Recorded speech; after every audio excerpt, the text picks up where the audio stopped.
கரூர் அருள்மிகு ஸ்ரீ வேம்பு மாரியம்மன் ஆலயத்தில் கரகம் ஆற்றுக்கு அனுப்பும் நிகழ்ச்சி வெகு விமரிசையாக நடைபெற்றது. கரூர் பேருந்து நிலையம் அருகே உள்ள அருள்மிகு ஸ்ரீ வேம்பு மாரியம்மன் ஆலயத்தில் சித்திரை மாத திருவிழாவை முன்னிட்டு கணபதி ஹோமத்துடன் திருவிழா தொடங்கி பல்வேறு நிகழ்ச்சிகள் நடைபெற்றது. இந்நிலையில் பங்குனி மாத திருவிழாவின் முக்கிய நிகழ்வாக அருள்மிகு ஸ்ரீ வேம்பு மாரியம்மன் கரகம் அமராவதி ஆற்றுக்கு அனுப்பும் நிகழ்ச்சி நடைபெற்றது. இந்த நிகழ்ச்சியை முன்னிட்டு ஆலயத்தின் பூசாரி அருள் வந்தவுடன் கரகத்தை எடுத்து ஆலய வலம் வந்தார்.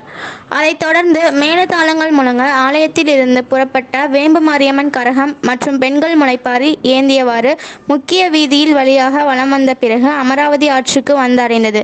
அதைத் தொடர்ந்து அமராவதி ஆற்றில் வேம்பு மாரியம்மன் கரகம் ஆற்றில் விடப்பட்டது. கரூர் வேம்பு மாரியம்மன் ஆலயத்தில் நடைபெற்ற பங்குனி மாத திருவிழாவில் கம்பம் ஆற்றுக்கு அனுப்பும் நிகழ்ச்சியில் 300க்கும் மேற்பட்ட பக்தர்கள் கலந்து கொண்டு சுவாமி தரிசனம் செய்தனர்.